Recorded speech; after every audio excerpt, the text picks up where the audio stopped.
So hello guys, good morning. फेरि पनि स्वागत छ मेरो अर्को मिनी ब्लगमा। म चाहिँ बिहान उठेर कहाँ जानु भएको सोच्नु भएको होला। म चाहिँ दक्षिण काली मन्दिरतर्फतिर लागिरहेको छु। अहिले गएर होइन भिडियो हेरेर ठ्याक्कै गाडी अगाडि पुग्दा CR7 दाजुको धक्को पोस्ट देखेँ। त्यसपछि हामी कुद्दै गयो, दक्षिण काली मन्दिर पुग्यो, पूजासुजा गऱ्यो।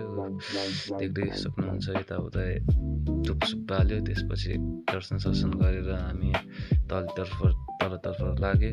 त्यसपछि माछाहरू रहेछ होइन।